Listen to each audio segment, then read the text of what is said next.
You're listening to Careers and Cocktails, career talk with a twist, hosted by expert recruiter Renee Frey. Let's get this party started.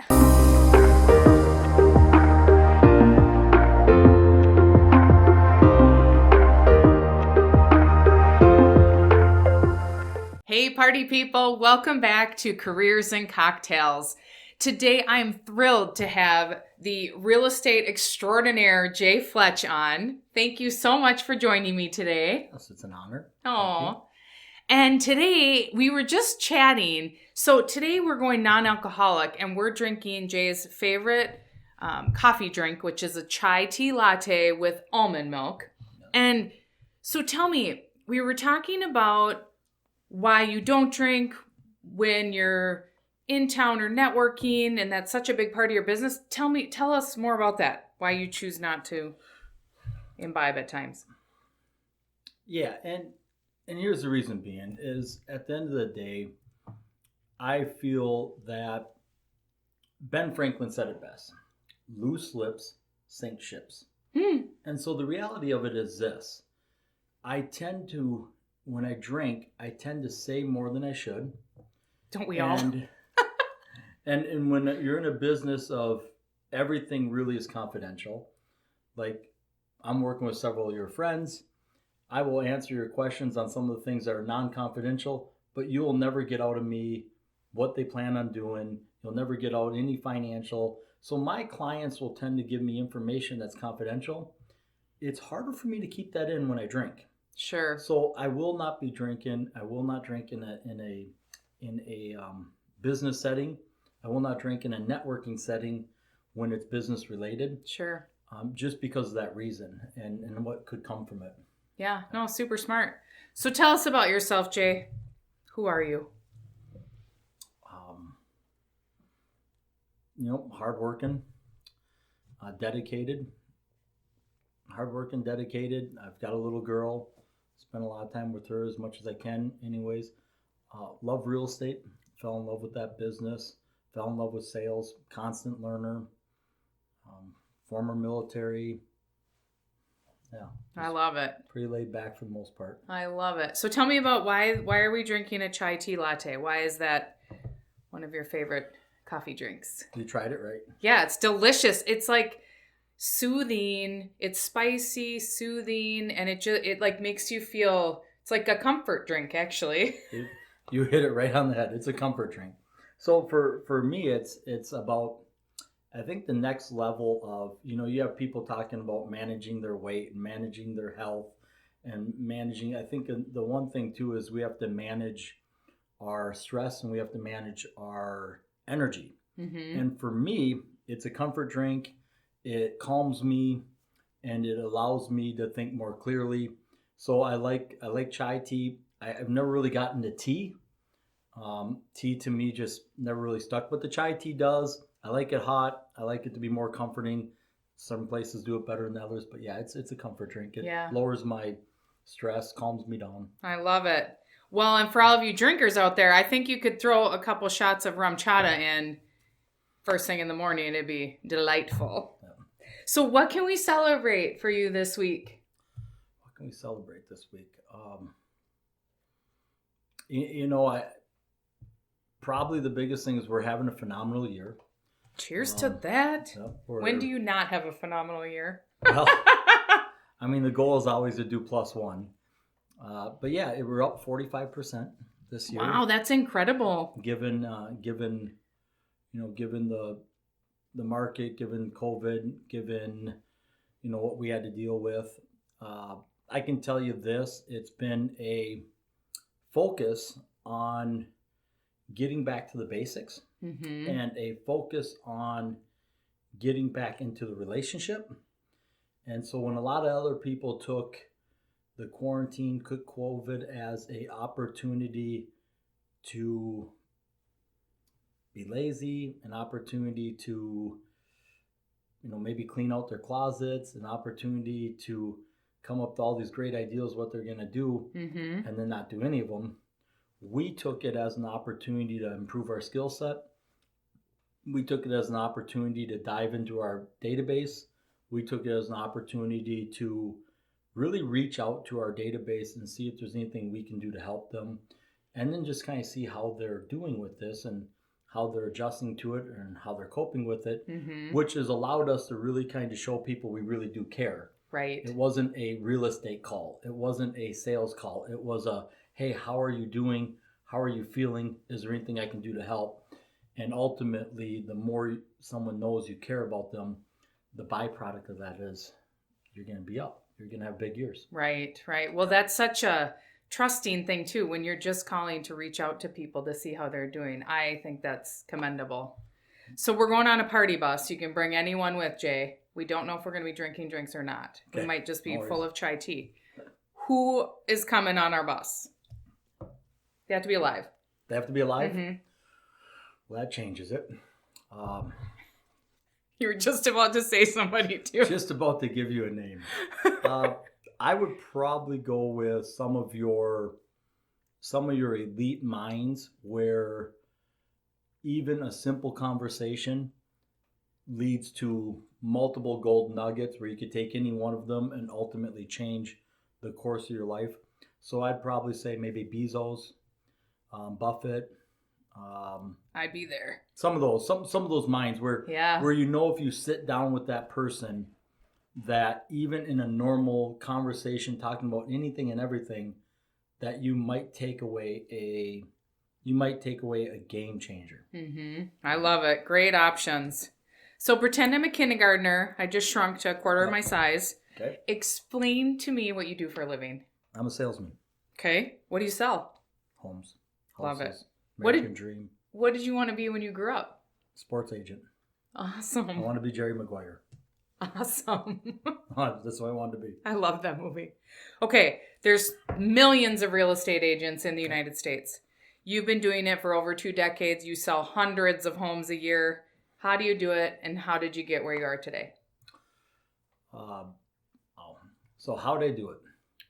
First and foremost is got started, went to work, never quit. How did you get started? Like, how did you know, hey, I want to sell homes? Well, there's a lot of real estate agents give this perception that they're much more successful than they really are. So you see the fancy cars, and you see the cabins, and you see the flash and the bling. And for me, I had a family member in real estate who sent out these really high glossy colored brochures, and this high glossy colored brochure was like all about her success. Like her kids had matching dirt bike outfits, and they had dirt bikes, and they had a cabin, and they had, I picture it, she was in either a Lincoln Navigator, and she had the big phone, like holding up the big phone, and the ones in the box. And I'm looking at this, it's high colored, it's glossy. It was sent obviously to my mom's house, and I'm looking at this going, wow, man, it made me feel like that's where all the money was. And it made me feel like we were broke, because I started comparing. Yeah. And the reality of my mom is super sharp, and she acts broke because she's not. And but that's what I saw as an agent. And then I got into it, and I realized a lot of real estate is smoke and mirrors, and a lot of real estate is, agents putting out this perception of how great they are, and how much they do, and what this and that. And that's why you have so many real estate agents will claim they're number one. And it's like, well, you can't have that many number ones in the marketplace. But that's how I got into it. I saw that, and I saw that I saw a picture of success, and you got through real estate. And little did I learn that none of that is truth. Most real estate agents that are portraying that, they don't really have any money. In fact, in real estate, most agents, I think we have the highest percentage of agents or people in the industry that are behind on taxes. Because we don't get W-2s, so we're instructed to save the money ourselves. Yep. Good luck. And then you play this game. You play this game where you get some big commission checks. So it's always like, well, I'll pay that in my next one, and my next one, and my next one. And real estate agents get behind. And I was there. I got behind a lot. And so then what's changed and what's made this success is a team. And that's been the biggest difference, is truly realizing you can only do so much by yourself. And if anybody's not seen The Last Dance with Michael Jordan on ESPN, they should watch it. There's a bunch of business tactics there. And one of the things that come to my mind about that is when Phil Jackson took over the team and told Michael, you can win the scoring title every year, but you will not win championships until you have a team. And so Michael actually took an approach to score less and get the team involved. And that's the reason why he has 6 championships. But he couldn't win the scoring anymore. Yeah. So for me, it's kind of the same thing. I was really great by myself, and I did a lot of great things by myself, but I was never winning championships until I built a team around me. I love it. And now you've even gotten into coaching real estate agents. And what are the key themes that you see and that you cover over and over again when you're coaching realtors? Biggest thing is this. There's 2 words that come to mind: earn and learn. And it's very interesting because the more you'll earn is based on the more you learn. And really, it's just the difference of 1 letter in those 2 words. But the letter is learning. So the more you can learn, the more you'll earn. You're always improving it. For my students, the biggest thing with my students is surrender. The students that surrender will blow up. And what I mean by that is, in any walk of life, and I think it's in your personal relationship, I think it's in your spiritual relationship, I think it's in your health and fitness, it's in your work relationship, it's all about who do you surrender to and what authority. And what you'll find out is, if that authority is you, you're probably messed up. Like if I leave my spiritual guidance to myself, I'm messed up. So I surrender that to a pastor. If I leave my business, even though I'm really, really good at what I do, I still surrender my business decisions to a coach that is better than me. So I still get coached. Yep, totally makes sense. I coach people at home. Like, I'm not married, but I can almost guarantee that in your relationship, one of you surrenders to the other. And one of those conversations where you have a normal day, but you get a golden nugget. I was talking to this man named Rick Ruby, and I was sitting down with him, and he makes a boatload of money a year. I mean, a lot. And one of the interesting things he said to me is, says, even though I make fill in the blank, it's still my job to take the trash out. Right. So what he was saying there is Darn at it. home, he was saying at home he surrenders to his wife, Britt. Sure. And so I think that's the key for my students. That's the key for me as a student, is the word surrender. Who do you surrender in what life? And the reality of it is this. There's a difference between optional and mandatory. And you tell me where you're failing in life, and I will tell you you're surrendering at an optional level. You tell me where you're successful in life, you're surrendering at a mandatory level. So for instance, I'm not the most fit guy, but you don't see me in the gym every day at 8 a.m. It's optional to me. Like, me showing up at the gym is optional. Me showing up to my office by 8 a.m., mandatory. Yep. So that's why I'm successful in real estate, not successful in the gym. So one of those conversations, again, where you talk to people that are more intelligent than you, more successful than you, further along in life, more experience, you'll get these nuggets. And one of those nuggets I got from this person and from Rick was this. Anything in your life you're frustrated with, you're probably treating it as an option. Right. Anything in your life where you have success, you're probably treating it as mandatory. I love it. And that's the difference, in my opinion, between success and failure. How you approach it. Is it optional or mandatory? Right. Well, and when you first said the word surrender, I was like, wow, that's a powerful word. And then as you explained it, it totally makes sense. And I've never heard that perspective. Yeah. You brush your teeth? Absolutely, every day. It's mandatory. Twice a day. Yeah. So, now, can I figure out how to get my kids to do it? It's optional to them. It's optional. And that's the other thing, too, is like when we talk about, and I don't know where you're going with your cue cards here, but if we start talking about getting leads and generating business. Yeah. Here's what's Let's interesting. talk about it. So getting leads, generating business, and how it relates to getting your kids to brush their teeth. Mm-hmm. So in real estate, we get upset when we drive through a neighborhood and we see a sign in the yard and it's someone else's real estate sign. We instantly get mad at them. We're like, oh, they're unloyal. They cheated on me. But then you start to look back and go, well, how many times did I talk to them? How many times did I reach out to them? Did I develop a relationship? So then it comes back to asking for leads and talking to people. And here's what it is. If you don't program your database, if you don't program your clients to give your name out, to Right. pass your name out, to give you referrals, to highlight you, to review you, you're failing. And here's where it goes. If your kid doesn't brush their teeth tonight, what do?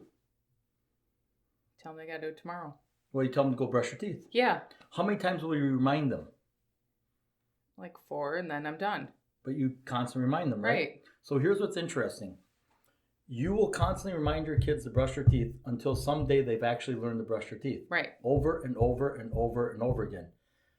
But you probably won't take your client and program them to ask for a referral. So programming a client to ask for a referral is something like this. Hey, Renee, can I count on you in the next 12 to 13 months to give me one name somebody that's thinking about buying or selling? Absolutely. Or it could be something like this. Hey, you know I still sell real estate. I'd love you if you drop my name every now and then. The difference is we will do it with our kids over and over and over and over and over again until it becomes second nature. Sure. But we'll never ask our clients one time. Why not? What is the prevention? What are people resisting?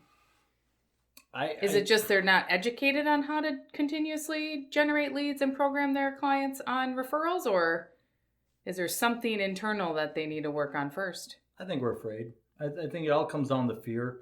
It comes down to the difference between fear or faith. If you're afraid, if you have fear that you're pestering that person, you're bothering that person, if you have fear like you're trying to get something from that person, you won't do it. So Right. it's kind of like this. Is it easier for you to make a phone call awarding somebody $1,000 or making a phone call asking someone to pay you a bill of $1,000?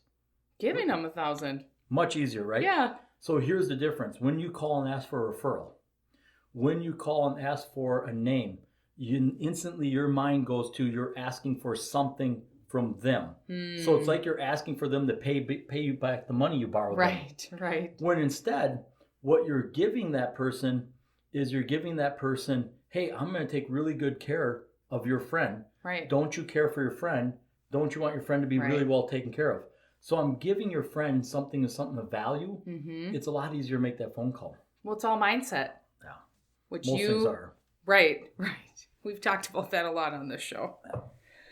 Speaking of mindset, how do you get people to shift from, there was a book I read, I can't think of it, but it was a sales book. And it was basically you had to change your thinking, not I'm taking, but I'm providing information and I'm providing value in every conversation that I'm having. I can't remember what book it is, but that's really what you have to do when you're having these conversations is tear down the fact that you're not taking, you're giving, you're providing, you're helping people. And I don't know what book it was. There's several of them, but one way to look at it is reframing. Yeah. Like, this is the way I see it, but what if I saw it like this? So reframing. And it's still a challenge. It's always a challenge, even when you're in that stage of trying to reframe it. I mean, like, interesting enough, I just got these little plaques made up. You've been to my office. Yeah, it's a great office. It's like yours. We have a lot of things on the wall to remind us of our job. How awesome we are. I don't know about that. So I just made up this little plaque, and it's about 4 inches by 4 inches. I used a local company here. And I made it for my students, and I give it to them, and they're going to put it next to their computer. And basically it says, your number one job is to make 30 outbound calls. And then down below it says, until your number one job is done, everything else is a distraction. Now, interesting enough, I'm talking to Tina about this morning, my assistant, and I go to Tina. She goes, well, those plaques are done. I'm looking at them. I'm taking one out. And she goes, what's that for? I go, I'm going to put it next to my computer. Yeah. She goes, well, I thought we made those for the students. I go, just about everything we do is first for me because I'm the one that needs to hear that the most. Because, like, even as of today, I don't have my 30 outbound calls done as of today. So when you look at that little reminder, everything I do besides those 30 outbound calls is a distraction to my number one job. Right. So I think a lot of people need to look at it and say, what's your number one job? And then everything else is a distraction until that's done. Right. And if we live that way, most of us find out we'd have our job done early, and then we can have the distractions come back in. But Absolutely. And it's It's called mindset. focus. You're like focus and clear mindset. Love it. Focus. So I use the word focus a lot with my students. The acronym of focus is F, filtering, O, out, C, clutter, U, unlocks, S, success. Oh, I love it. Focus basically means filtering out clutter, unlocks success. I love that. And it's one of the things I'll repeat back and forth. The more clutter you can get out of your mind, of your house, the more success you'll be. Like in selling your home. Stage homes, sell 80% faster, 11% more money. Number one thing we do on a stage home is we get rid of your clutter. Right. And get rid of the clutter. And so that's one of those occasions where less is more. Exactly. Right? So yeah. You're full of value bombs, Jay. Yeah. Cheers to that. Cheers to that. You're so great. I learn every time I talk to you. I learn every time I talk to you. I told my team, I was like, I need to go on vacation with Jay and just pick your brain. Well, we do at our company, we do a team vacation where that's literally what we do is we have breakfast together, we have lunch together, we have dinner together, we will have drinks together. We're on vacation, but that's literally what it is. It's you can only talk about your personal life so much until you start going, man, what if we did this and did this? Yeah. I just think I think the best. I know people say the best place for a lot of times for business is golf courses and things like that. I would even go as far as to say, in my opinion, the best business ideas and everything done around is done around a bonfire. I really truly believe that you get people around a bonfire where you can hold court and you can be relaxed and you can just have conversation. One person can kind of run the conversation. That's where you get some really good, like fireside chats. And Yeah. I love it. I love it. All right. Now, just like any career, it's not all snow cones and rainbows, Jay. Unless you're in that business. Right. If you had a snow cone truck, Right. I'm sure there are a lot of snow cones. Right. But can you share a failure that you encountered and how you pushed through it? Yeah. Anytime, a really good business technique is what we do called letter of the heart. And any time you can share failure, vulnerability, anytime you can tell people that you struggle as well, you'll bond better with your client and your database. So probably my biggest failure that I've overcome in real estate is I was one of those agents that had a back IRS tax.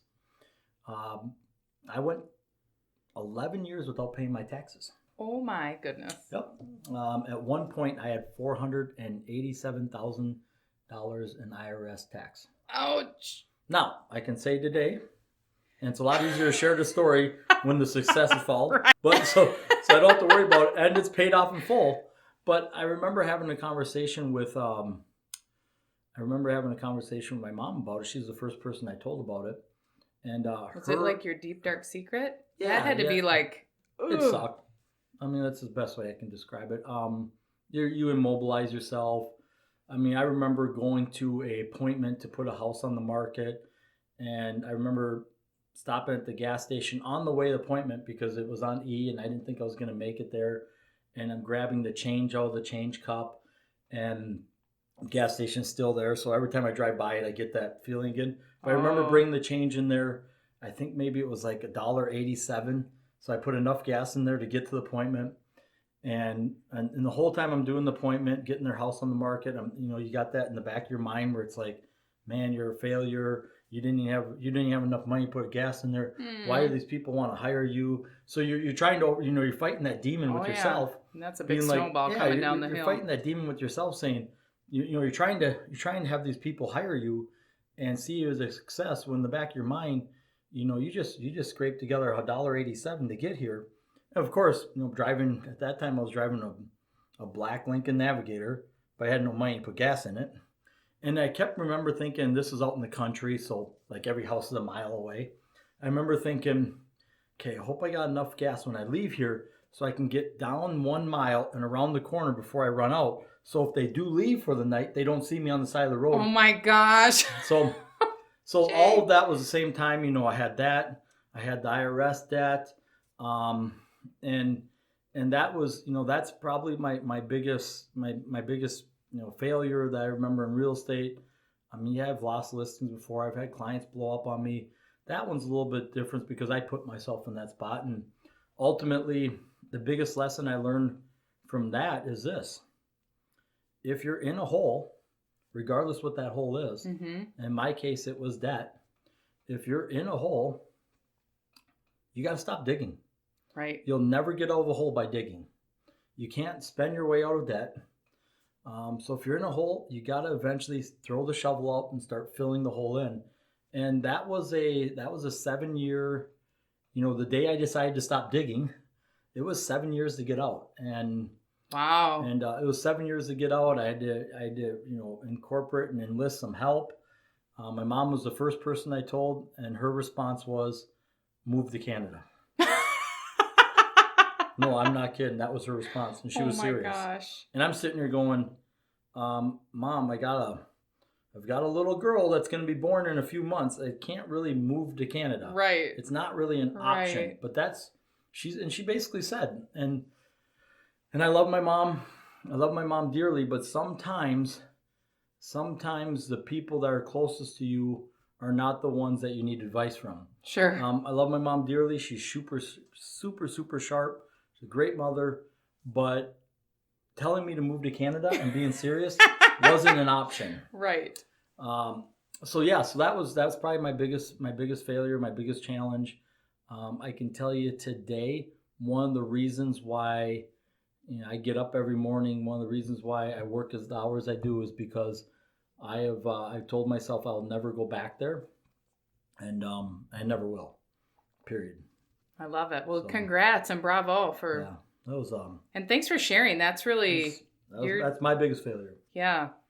So you work with people for a living, oftentimes during vulnerable times in their life, divorces, things like that.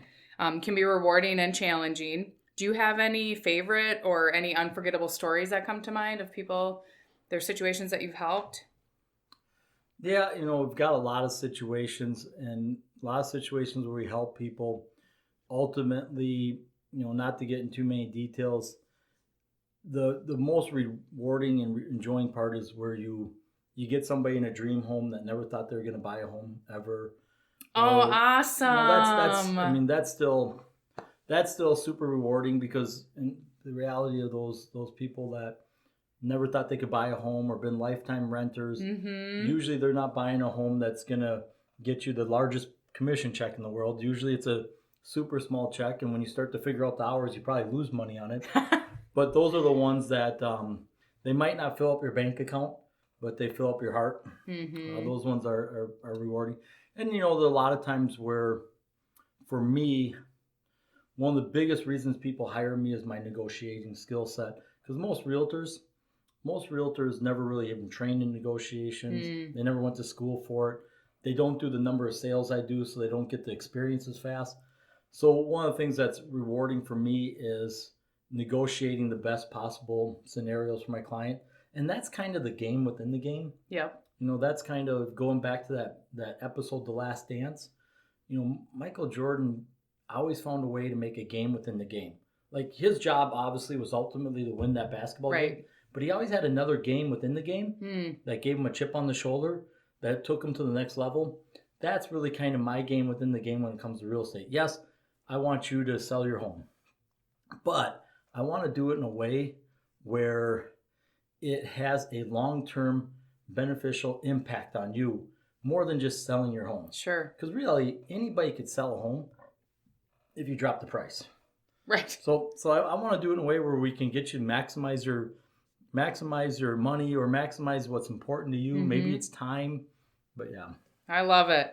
So what's the best advice you've ever received? Best advice I ever received is don't wish it was easier. Wish you were better. Oh, that's great. And I've that's, seen that quote. That's a Jim Rohn quote. And when you asked me if I went on a party bus, who I'd want to come with, Jim Rohn would have been the first person, but you said... Oh, yeah, I love Jim Rohn. I always say to people, my favorite quote of his is, you are the average of the 5 people you spend most of your time with. Yeah, and I can't... Yep, exactly. The interesting thing with Jim, and I think sometimes Jim doesn't get enough credit for this, Jim had 2 primary, let's say, disciples. He had 2 guys that basically went on the road with him, was his kind of junior coaches, was salespeople for him. Mm-hmm. You know who those 2 are? Brian Tracy?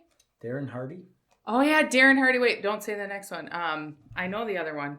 Kevin Harrington? No, not Kevin Harrington. Darren Hardy. Who wrote the other book? The Slight Edge. So Darren Hardy wrote The Slight Edge. Oh.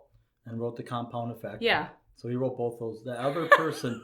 Get my book so messed up. Was Tony Robbins. Oh, Tony Robbins! So I wasn't thinking. So interesting enough, if you look at Jim Rohn and you look at the impact he had on people, you have 2 people are completely different. Mm-hmm. Hardy and Robbins are completely different. Totally different. Hardy's like methodical, slight edge stuff about just being a little bit better each day and the compounding effect of what that looks like. Mm-hmm. Like do 10 sit-ups a day instead of trying to do 100 sit-ups this week. Right. And that's hard. And then Robbins is all about the mind and all about triggers and the psychology about it, NLP. Mm-hmm. So completely different, but both basically served under I didn't Rohn. know that. I love Jim Rohn. It's just a simple... I like those simple farming messages. Like you don't need to be a doctorate to understand Jim's message. Exactly. Like sowing and reaping. Yeah. I mean, I get it.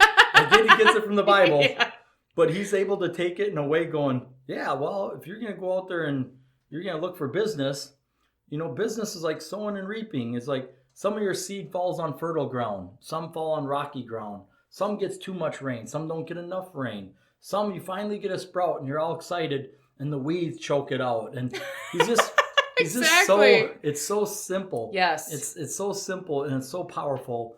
And that's one of the things like I've talked to like my students when I'm coaching other real estate agents. To me, there's 3 phases of lead generation, and that is the farmer, mm-hmm. the hunter, the protector. Those are the 3 phases. The farmer. So I tell my students all the time, you must work like a farmer. And I say, what does that mean? That means you plant a bunch of seeds, and you have faith there's going to be a harvest. Sure. Because most farmers don't know if they're going to have a crop or not. It's a good thing we have crop insurance these days. They didn't have it in biblical times, but so you got to work like a farmer. And what I mean by work like a farmer, you get up early, you work late, you plant a bunch of seeds, and you have faith that there will be a harvest someday. Mm-hmm. Now, when there's a harvest, now you have to switch gears and you have to be the hunter. And what I mean by that is you got to kill like a hunter. So when it's in front of you, and it's not like I'm supporting hunting or condemning it. I'm just basically saying that when a hunter is in front of you and you go back to the time and period where you had to hunt to live, they cannot hesitate to throw the spear. Right. They cannot hesitate to pull the bow back.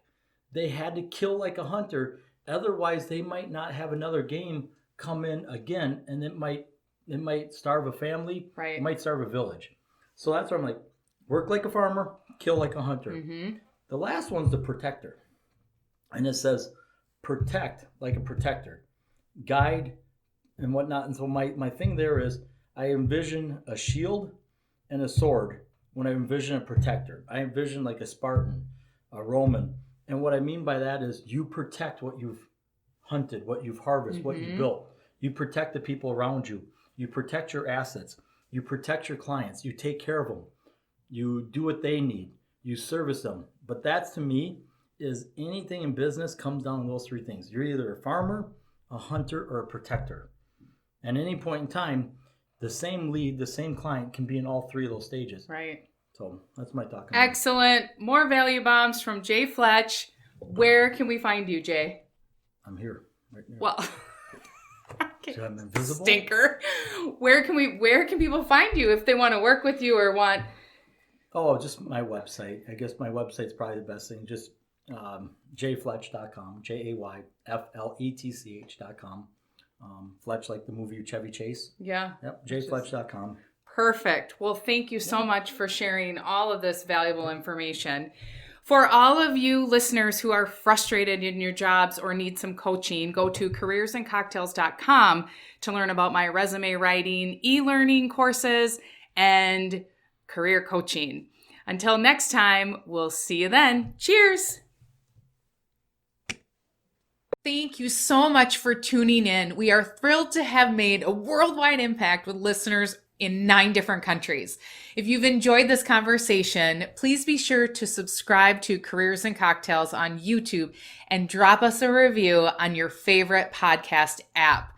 If you're looking to update your resume or you're stuck in your career, I'm designated by LinkedIn as the top resume writer and career coach expert. I even created a resume and e-learning course to help you if you want to do your own resume. It's super simple and extremely affordable. Go to careersandcocktails.com to learn more. I also wrote a book called I Hate Mondays for all of you job seekers who hate your jobs and want to love your Mondays. You can go there for the same information. And of course, I am up to so much valuable information sharing that for you hiring leaders, if you want to find the secrets to finding the best talent, I have a hiring guide at careersandcocktails.com as well. I am here to share information and help people love what they do. Until next time, cheers.